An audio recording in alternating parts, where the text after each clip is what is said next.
As discussed in the last lecture, James VI of Scotland became James I of England in 1603 when Elizabeth died without issue or an heir. Though James is not a focus of this component, his legacy gifted to Charles is an issue. Some historians see the roots of the Civil War in the actions and decisions taken by James. Therefore, this lecture will continue to consider and review some of the longer-term causes of the Civil War. During this lecture and the associated activities, you will, knowledge-wise, have to recall the legacy of the Tudor dynasty on the 17th century. Skills-wise, in the associated materials, you will begin to compare factors or criterion to prepare for essay planning. Then finally, behaviour-wise, outside of class, using these lectures and associated materials, you will expand your knowledge by reviewing the changing nature of the relationship between institutions. For many, James VI of Scotland was a better king than James I of Great Britain. In Scotland, he was respected and ruled well. He was known as the Philosopher King, writing plays, poems, and philosophy. However, after his death in 1625, Scotland will rebel against his son. Irish Catholics will run amok, and relationships between Crown and Parliament will break down. Many see the start of the road to civil war laying at the foot of James I. But we must remember, James I was the first Scottish king to rule England, and England was a very different country to Scotland. England, though happy to see Elizabeth die, did not want a ruler too far away from her model of governance. The problems of James I were exaggerated by Charles I. In this sense, James is the victim of historical hindsight. Beware this, because with hindsight bias we can assume an outcome is inevitable. That is why, as A.J.P. Taylor stated, everything is inevitable once it has happened.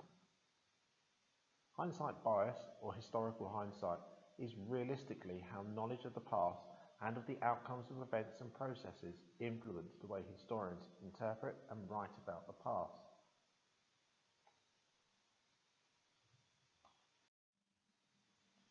When James took the crown for England, he wanted to unite both Scotland and England as one. James's first goal was national unity. But what did this mean? A union of nations needs to consider the union or joining up of key institutions such as Parliament, the law of the land, and its church or religion. For James, a perfect union was like a marriage, James as the husband and the nation as the wife. This goal was far-reaching and ahead of its time. James faced opposition on many fronts, mostly because of what historians call vested interest, a phrase you need to get used to using.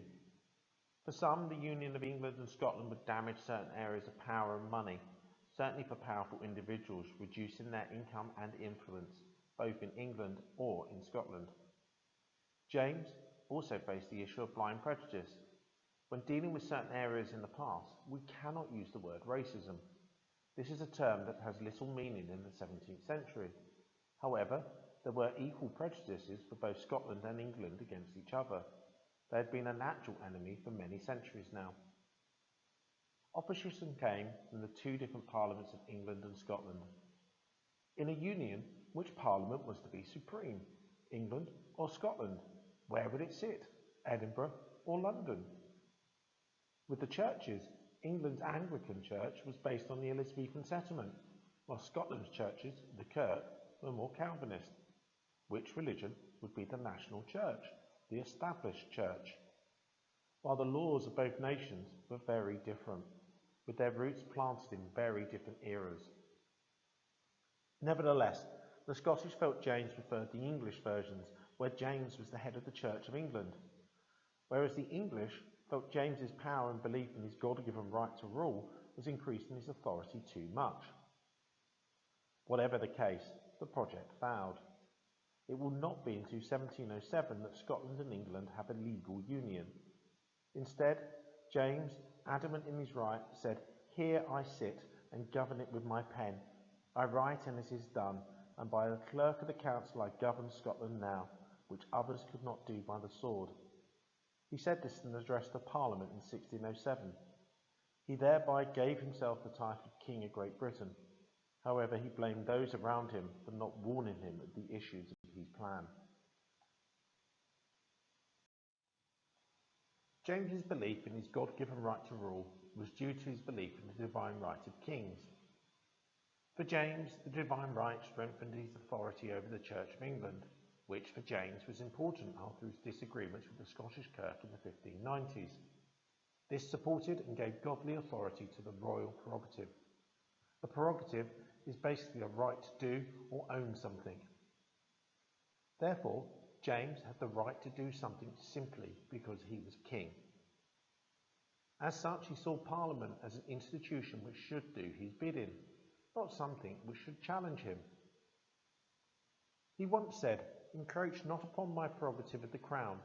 If there fall out a question that concerns my prerogative or mystery of state, deal not with it. The absolute prerogative, mystery of state, is no subject for the tongue of the lawyer, nor is it lawful to be disputed."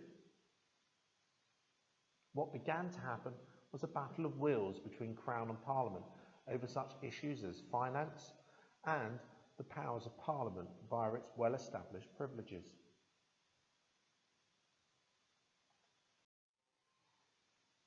In terms of religion, James liked the Church of England and continued what Elizabeth had left behind. As such, it has been called the Jacobean settlement. In 1604, after a conference on religion, James stated, "No bishops, no king," highlighting the importance between the role of the bishops and the power of the crown. Nevertheless, he still faced challenges to his religious doctrine.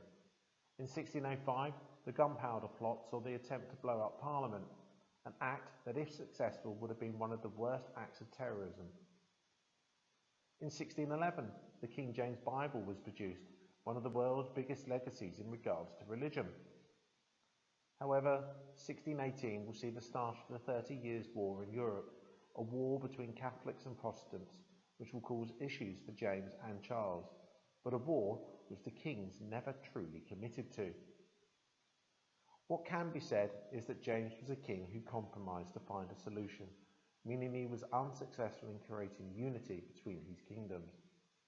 But his legacy was a sound one, and though some of the problems regarding religion and the conflict between prerogative and privilege were exacerbated here, they had really been present since the break with Rome in 1533. How far you can hold James responsible for the civil wars of the 1640s is highly contentious.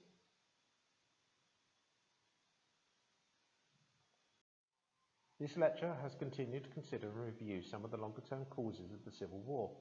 During this lecture and the associated activities, you have had to, knowledge-wise, recall the legacy of the Tudor dynasty on the 17th century, especially on religion. Skills-wise, begin to compare factors or criteria to prepare you for essay planning. Then finally, behaviour-wise, outside of class, using these lectures and associated materials, you are expected to expand your knowledge by reviewing the changing nature of the relationship between institutions.